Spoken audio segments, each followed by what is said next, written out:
नगरीय निकाय चुनाव में क्या मुद्दे हैं और क्या माहौल है, इसको लेकर न्यूज़ 24 सड़क पे उतरा है। इस वक्त चकननगर क्षेत्र में हूं और यहाँ के लोगों से मैं जानता हूं जो होटलों के आसपास हैं, गार्डन के आसपास हैं और माहौल को देखते हुए अपने अपने अंदाज में प्रत्याशियों को आंकने में लगे हुए। आप बताएंगे, अगर प्रत्याशियों की बात करें, मुद्दों की बात करें, तो क्या लग रहा है, माहौल है नगरीय निकाय चुनाव? नगरीय निकाय चुनाव में माहौल तो है, लेकिन सबसे बड़ा मुद्दा ये है कि जो यहाँ के भाजपा के विधायक हैं, जो और मंत्री भी हैं, वो तो पढ़े लिखे हैं, आईएएस हैं, लेकिन अपने महापौर प्रत्याशी को उन्होंने शिक्षित, केवल शिक्षित 5वीं पास या नहीं भी हो सकते हैं, ऐसे को मैदान में उतारा है। अब ऐसा आदमी उनका या तो रबर स्टाम्प बन करके काम करेगा। रबर स्टाम्प क्यों बोल रहे हैं आप? लगातार मुख्यमंत्री भी उनके चाय ठेले में आ रहे हैं, होम मिनिस्टर भी उनके यहाँ पहुंचे, कल मुख्यमंत्री भी पहुंचे थे भाई। बिल्कुल, मुख्यमंत्री जी पहुंचे थे, तो भाई वो तो पूरे स्टेट के हैं मुख्यमंत्री जी, लेकिन यहाँ पे किसके अनुसार काम होगा? यहाँ पे मंत्री जी हैं ओपी चौधरी जी, उनके अनुसार काम होगा।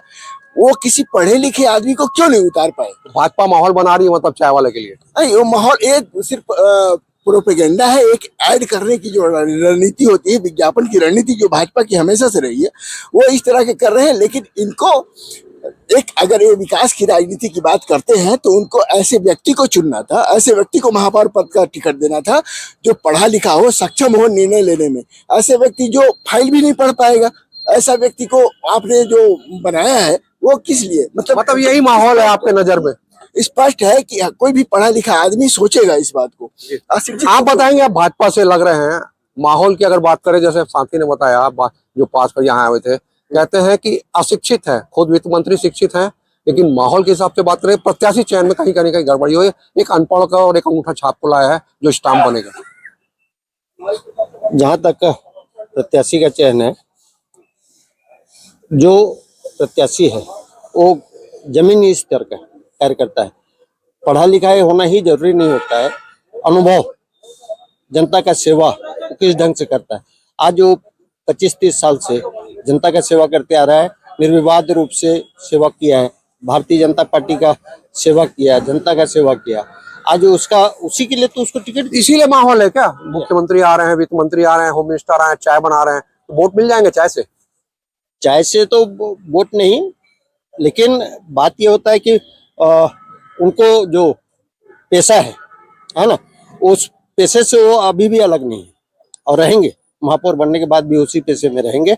और मुख्यमंत्री और वित्त मंत्री जी को धन्यवाद देना पड़ेगा कि उनके चाय ठेला में जाके उनका सम्मान किए और एक ऐसा जनप्रतिनिधि लिए जो एकदम गरीब तबके का है और गरीबों का सेवा करने वाला आदमी को भारतीय जनता पार्टी का उम्मीदवार बनाया गया है, जो बहुत ही अच्छा है। भाजपा ने अपना वो वजीर उतार दिया है और इनका कहना है कि चाय वाले को प्रत्याशी बनाकर शहर के लोगों के लिए, भाजपा के जितने कार्यकर्ता उनके लिए एक बड़ा संदेश दिया है। इनका यह भी कहना है कि इस पूरे माहौल में अगर हम बात करें तो भाजपा लगातार आगे बढ़ रही है। आप बताएंगे राजेश जी, आपने जिस प्रकार का माहौल देखा है, क्या लग रहा है आपको? आपने कई मुद्दों की बात की, क्या महत्वपूर्ण मुद्दे हैं और माहौल कहीं दिख नहीं रहा है? रायगढ़ का देखिए, सबसे बड़ा मुद्दा तो ये है कि केलों का प्रदूषण सबके सामने दिख रहा है। यहाँ वायु प्रदूषण, लोगों के घरों में डस्ट जा रही है, पैर काले हो जा रहे हैं, कपड़े काले हो जा रहे हैं। दुर्घटनाओं का दौर तो ये है कि छत्तीसगढ़ में सबसे ज्यादा रायगढ़ जिला जो है वो प्रथम दुर्घटनाओं के मामले में है।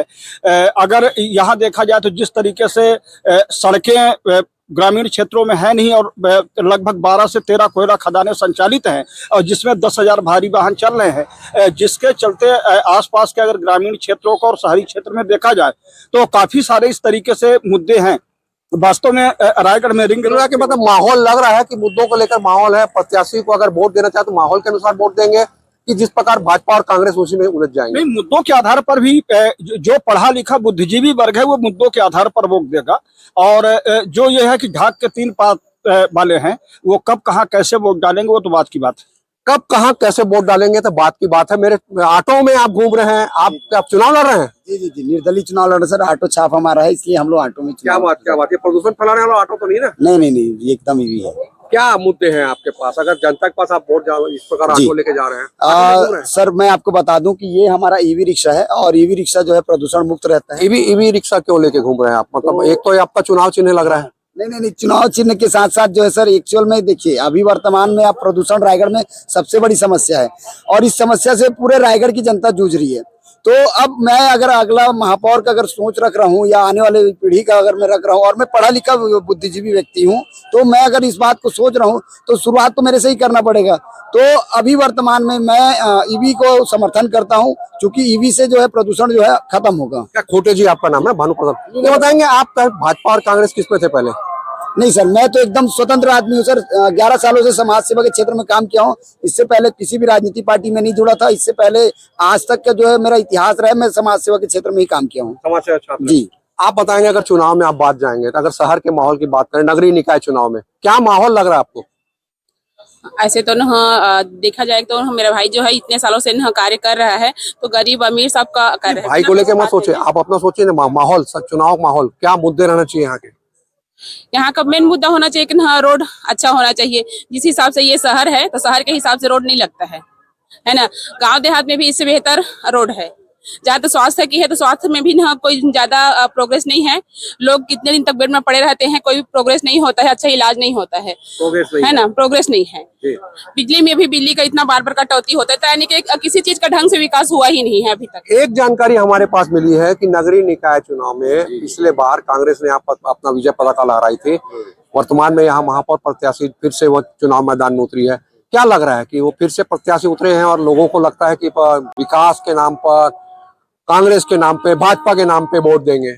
सर पिछली बार जो है उनकी सरकार थी, किसी तरह उनके पास इतना फंड था, इतना मतलब उनके पास तामझाम था कि वो चुनाव जीत गए। लेकिन इस बार जो जनता है जाग चुकी है और ये जान चुकी है कि तामझाम से जो है चुनाव नहीं जीता जाता। चुनाव जीता जाता है आपकी साफ नीयत से, आपके काम से, जो कि हम निर्दलीय प्रत्याशी हैं हमारे बानू जी। क्या ही शानदार इनका व्यक्तित्व है, हमेशा मतलब समाज सेवा में तत्पर रहे हैं। ऐसे लोगों की जरूरत है हमें जो बोल पाए। हमें कठपुतलियों की जरूरत नहीं है, हमें रबर स्टाम्प की जरूरत नहीं है। रायगढ़ की जनता चाहती है जो साफ और स्वच्छ बेदाग छवि के साथ काम कर सके, जो लोगों के बीच में जाके उनकी समस्या को सुन सके।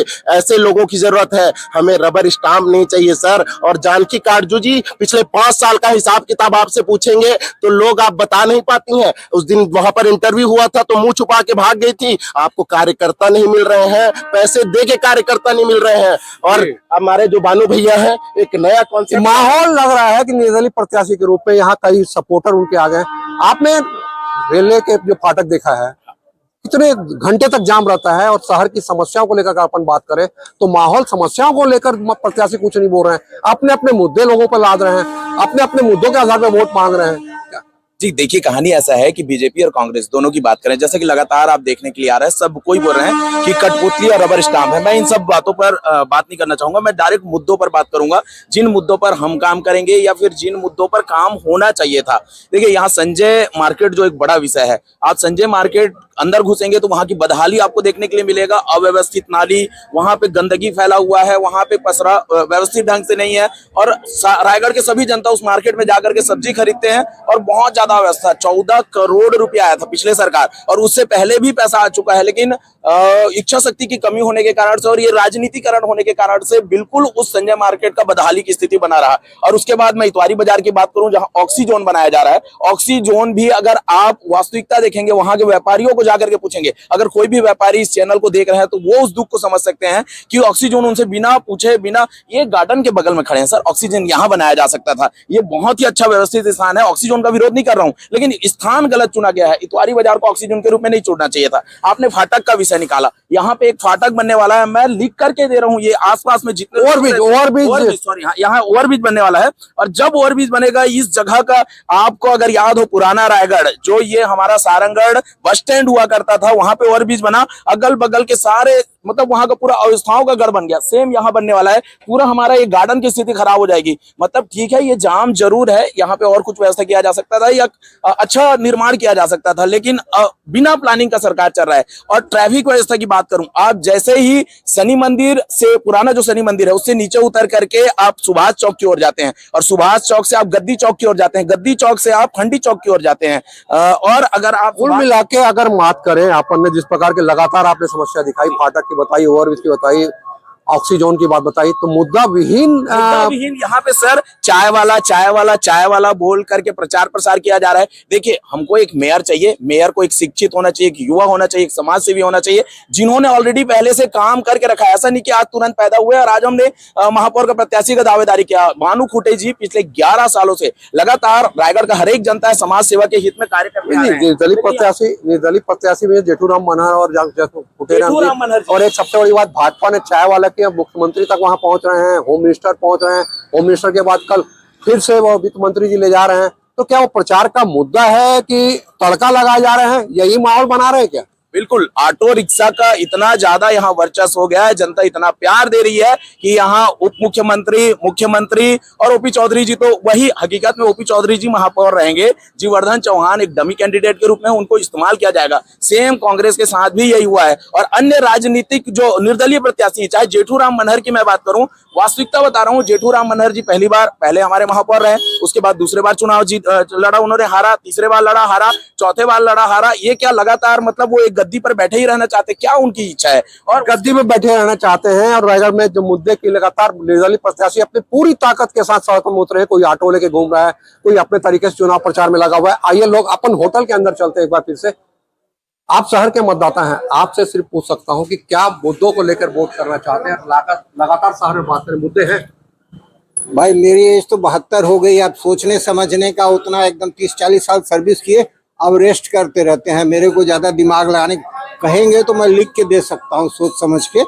आज बोले हैं तो अगले दिन लिख के दे सकता हूँ।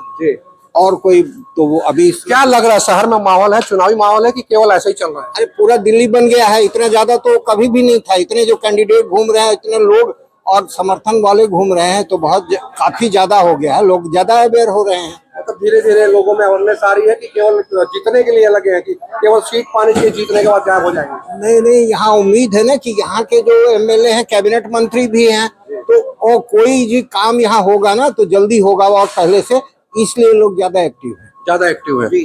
आप बताइए, आप भी शहर के मतदाता हैं, आपको क्या लगता है, अगर मुद्दों की बात करें, माहौल की बात करें, तो क्या लगता है? ग्रामीण मतदाता हूँ। क्या लगता है आपको, क्या मुद्दे होना चाहिए, क्या माहौल है? क्या मुद्दे? बेरोजगारी सबसे बड़ी समस्या है। बेरोजगारी समस्या, उसके ऊपर ध्यान देना चाहिए पार्टी। ध्यान देना चाहिए। इतना उदास क्यों नजर आ रहा है? क्या वोट नहीं डालने जाएंगे क्या, कि वहाँ पे वोट जाएंगे ना, हम पंचायत में डालेंगे। पंचायत में डालेंगे। आइए और जानते हैं, होटल में नाश्ता करने आए हैं, आपसे पूछूंगा, अगर आप मतदाता की अगर बात करें तो अगर वोट डालने जाएंगे तो लग रहा है शहर में माहौल है और आप लोगों की बातें सुनी जाती हैं मुद्दों को लेकर, अगर प्रत्याशी बात करें? मुझे भैया से पूछिए आप बताइए, मुद्दे क्या रहना चाहिए? मुद्दे क्या रहना चाहिए? मुद्दे वही रहना चाहिए, डेवलपमेंट, विकास। रायगढ़ औद्योगिक नगरी है। आप बेरोजगार युवाओं की अगर बात करें, शहर की गंदगी, शहर का सौंदर्यीकरण एकदम गायब है, ओवरब्रिज गायब है, सड़कें लगातार जाम रहती है। क्या लगता है प्रत्याशियों को इसके बारे में सोचना चाहिए? जरूर सोचना चाहिए। हर एक जो पार्षद बन रहे हैं उससे भी, जो हमारे नेता है उससे भी, महापौर बन रहे हैं उससे भी, भैया से भी पूछ लीजिए। आप बताएंगे, आपको अगर कोई प्रत्याशी वोट मांगने आए तो क्या मुद्दे रहेंगे और माहौल देख के वोट करेंगे कि मुद्दों को देख के वोट करेंगे? मुद्दों को देख के वोट करना चाहिए। और जैसे मेरे को लगता है कि रायगढ़ में कुछ परेशानियां हैं, जैसे सड़कें बहुत छोटी हैं, ठीक है, और पॉल्यूशन यहाँ बहुत ज़्यादा ही है। और सड़कों को सिर्फ जब वोट आता है तभी बनाया जाता है, बाकी टाइम तो कोई ध्यान ही नहीं दिया जाता है। इवन थोड़ा सा आप आगे जाएंगे रायगढ़ से थोड़ा बाहर वाले एरिया में, तो वहाँ तो भूल ही जाइए, कोई मतलब ही नहीं है। कुल मिला के मतलब वादे करते हैं लेकिन चुनाव जीतने के बाद गायब हो जाते हैं पूरा उसके बाद। अभी क्या लग रहा है आपको, प्रत्याशी बदलना चाहिए कि ट्रिपल इंजन की सरकार जो दावे कर रही है? मुझे नहीं लगता, कि मैं तो सोच रहा हूँ कि प्रत्याशी बदलना ही चाहिए। जी। आप लगातार नजर बनाए हुए हैं शहर में, आपने देखा होगा माहौल, लगातार झंडे, बैनर, पोस्टर, धूमधाम से संगीत बज रहा है, कोई ऑटो लेके घूम रहा है, कोई टेलीविजन को लेके घूम रहा है। क्या लगता है आपको, जो प्रत्याशी जीतते हैं मुद्दों की बात करते हैं? मुद्दों की बात तो करते हैं, लेकिन मुद्दे को पूरा करते हैं या नहीं करते हैं उसको निवासी जाने। मैं तो गाँव से आता हूँ। ऐसा गाँव में भी आप जाते होंगे, गाँव में पंचायत चुनाव चल रहे हैं, शहर की बात करें, शहर में नगरीय निकाय चुनाव कर रहे हैं, तो क्या लगता है प्रत्याशी आते हैं उसके बाद भूल जाते हैं? गाँव में तो प्रत्याशी भी भूल जाते हैं और निवासी भी भूल जाते हैं, दोनों भूल जाते हैं। दोनों भूल। यही हाल शहर का है। हाँ, मेरे ख्याल से ऐसा लगता है।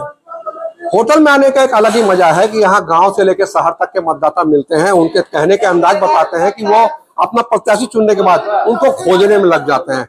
और धीरे धीरे चुनावी माहौल जब गर्म हो रहा है तो हम आइए जानते हैं, होटल के बाहर भी जाते हैं कि कई लोग और खड़े हुए हैं, उनसे पूछते हैं कि अगर माहौल में अगर बात करें तो किस प्रकार के लोगों को वोट देने जाएंगे और क्या उनको लगता है कि आने वाले समय में क्या उनकी बातें पूरी हो पाएंगी। आप बताएंगे आप कहाँ से आए हैं? अगर नगरीय निकाय चुनाव की अगर बात करें तो आपको। रायगढ़ का निवासी हूँ जी। मेरे हिसाब से तो योग्य शिक्षित व्यक्ति को ही वोट में चुनना चाहिए, ना कि कोई पार्टी सिंबल को देखना चाहिए। योग्य शिक्षित व्यक्ति ही रायगढ़ का विकास कर पाएगा। और पूर्व महापौर जी को भी हम लोग देख लिए हैं, आगामी जो भी उम्मीदवार है उनको भी देख लिए हैं। मुझे ये लगता है कि शिक्षित व्यक्ति को चुनना चाहिए। एक सवाल था, आपने बहुत अच्छी बात कही, जिस क्षेत्र से आप आते हैं, क्या लगता है जो भी पार्टी जीत के आती है, क्योंकि रायगढ़ औद्योगिक नगरी है, यहाँ विकास की बातें कही जाती हैं, लेकिन आज भी अगर विकास के नाम पे कुछ है रायगढ़ में? नहीं, निश्चित रूप से अगर देखा जाए तो ऐसे तो रायगढ़ विकास नहीं किया जिस हिसाब से औद्योगिक नगरी है। जैसे अन्य शहर है बिलासपुर, रायपुर, भिलाई, कोरबा, उस तर्ज पे रायगढ़ का विकास नहीं हुआ है। मतलब 0/0 है। 0/0। आप बताएंगे, आप भी शहर के मतदाता हैं, अगर माहौल की बात करें, माहौल के हिसाब से अगर प्रत्याशी चुनने का अगर आपको मौका दिया जाए तो किन मुद्दों को लेकर आप वोट करने जाएंगे? मैं तो अधिकतर देखूंगा तो अब शहर में आप जिस भी गली में जाओगे, चौड़ीकरण इतना कमजोर है कि हमेशा जाम और ट्रैफिक लगी रहती है। यहाँ की यातायात व्यवस्था भी बहुत कमजोर है और जबरदस्ती चलान वलान का भी ऐसे काट देते हैं गरीबों के ऊपर में। अमीरों को जब गाड़ी वाड़ी रहता है तो आराम से जाने दिया जाता है, लेकिन जब उसी चीज गरीबों के ऊपर आती है तो उनसे जबरदस्ती चलान ले लिया जाता है। इसके ऊपर मतलब बात करनी चाहिए नेताओं को कि अगर ऐसा गरीबों के साथ अन्याय ना हो, सड़कें चौड़ी हो, ताकि लोगों को सुगम यातायात मिले। जी जी, ऐसे ही सोच रहे हैं? हाँ जी, नेताओं को यातायात प्रशासन को उसको कठोर करना चाहिए ताकि सभी को समान न्याय मिल सके। तो वाकई माहौल गर्म है, लोग अपने मुद्दों को लेकर अब मुखर होकर बात कर रहे हैं। आप बताएंगे, आप भी काफी देर से हमको सुन रहे हैं। मुद्दे की बात करें तो क्या कोई मुद्दे लेके वाकई प्रत्याशी वादे पूरे करते हैं और जो वादे करते हैं चुनाव जीतने के बाद पूरे हो पाते हैं? देखिए, जब से ये कांग्रेस और भाजपा का दोनों खेल है ना, ये समझ लीजिए हेड और टेल के इन दोनों का खाली खेल खेलते हैं, लोगों को बेवकूफ बनाते ही रहते हैं। ठीक है, जो ये वादा करते हैं कभी पूरा करते ही नहीं है। जो नहीं बोले रहते हैं उसी काम में फिर ये लग जाते हैं, खाली लोगों को लटकाने भटकाने वाला काम करते हैं। जैसे यहाँ अभी शिक्षा के है, शिक्षा एकदम बहुत बुरी कंडीशन में शिक्षित, जैसे ओपी चौधरी खुद शिक्षित व्यक्ति हैं, तो उनको मेरे कहने मतलब शिक्षित व्यक्ति लाना था, उनको एकदम से ले आए हैं 5 बैठने वाले को, तो वो बैठ के करेंगे भी क्या वहाँ? बताइए, कुछ काम तो रहेगा नहीं उनका। तो जो भी काम करेंगे वो ओपी चौधरी अपना हिसाब से करना चाहते हैं। बाकी लोग ये बोल रहे हैं कि चाय वाला एक अच्छा प्रत्याशी है और भाजपा का मुखर कार्यकर्ता है और इसी गरीब तबके के लोगों को प्रत्याशी बनाया और लोग उसको वोट देंगे। आप बोलते हैं कि वो शिक्षित होना चाहिए। बिल्कुल, शिक्षा बहुत जरूरी है सर, चाहे गरीब हो चाहे अमीर हो। बिना शिक्षा के वो क्या सोचेगा लोगों के बारे में, बताइए ना भाई। तो इसलिए शिक्षा बहुत जरूरी है। जैसे कि आप यहाँ सड़कों की बहुत चर्चा हो रही थी, ये देखिए ये सड़क अभी बनी हुई है, पूरा टूटा फूटा सड़क का हालत देख लीजिए, ज्यादा दिन हुआ नहीं इसको बने। वैसे ही केवल ना थूक पालिश किया जाएगा, जितने सड़क है 1 महीने बाद पूरा उखड़ के बर्बाद हो जाएगा। यही हाल है रायगढ़ का और कुछ नहीं है। यही है विकास अपना ओपी चौधरी जी का, भाजपा का यही विकास है और कुछ भी विकास नहीं है। मैं इतना ही कहना चाहूंगा। केवल विकास सड़कों पे दिख जरूर रहा है, लेकिन आपको लगता है कि आने वाले समय में विकास पानी की तरफ बह जाएगा और पानी की तरफ बह जाएगा अगर विकास, तो लोगों से पूछते हैं कि आखिरकार जो स्थिति है क्या लग रहा है? जो सड़कें बन रहे हैं, सड़कों में से लगने के बाद बनेगा कि नहीं बनेगा? वो सड़कें जो बन रही है अगर शहरी क्षेत्र में देखा जाए तो चुनाव के पहले जिस तरीके से सड़कें बनी हैं, परंतु अगर ग्रामीण क्षेत्रों की बात करें जहां काफी भारी वाहन चलते हैं, ओवरलोडिंग वाहन चलते हैं, जिससे आए दिन दुर्घटनाएं होती हैं, उन क्षेत्रों में सड़कों का निर्माण नहीं हो रहा। वाकई आपने जो मुद्दा उठाया है कि रायगढ़ में मौतों का आंकड़ा सड़क दुर्घटना में सबसे ज्यादा अधिक है और इन सड़कों को लेकर कोई भी नेता बोलता नहीं है। और क्या लगता नहीं है कि पूरे अगर राजनीतिक माहौल में, नगरीय निकाय चुनाव के माहौल में इन मुद्दों को नगण्य घोषित कर दिया गया है? निश्चित तौर पर अगर देखा जाए तो ऐसा लगता है कि जो राजनीतिक दल हैं ये कोयले के धंधे में सभी काले हैं, इसलिए कोई भी सड़क दुर्घटनाओं पर बात नहीं कर रहा है। जो ग्रामीण क्षेत्रों में पेयजल की समस्याएं हैं उन पर कुछ नहीं बोल रहा है। इतने ज्यादा उद्योग हैं, स्थानीय लोगों के रोजगार का जो मुद्दा है उसमें कोई कुछ नहीं बोल रहा है। तो मुद्दे काफी गंभीर हैं और युवाओं से जुड़े हुए काफी ज्यादा मुद्दे हैं, पर सभी राजनीतिक दल इन सभी मुद्दों में चुप है। ये थे रायगढ़ की जनता। हमने हर वर्ग के लोगों से बात की और सबने अपने अपने तरीके से बताया कि राजनीतिक मुद्दे क्या होना चाहिए और जनता के हितों की बात किन नेताओं को करना चाहिए। बात होती है, लेकिन चुनाव जीतने के बाद सब मुद्दे को टोकरी के ढेर में, कचरे के ढेर में डाल दिए जाते हैं। देखना यह है कि 11 फरवरी के मतदान के बाद परिणाम क्या गुल खिलाते हैं। नरेश शर्मा, न्यूज़ 24, मध्य प्रदेश, छत्तीसगढ़, रायगढ़।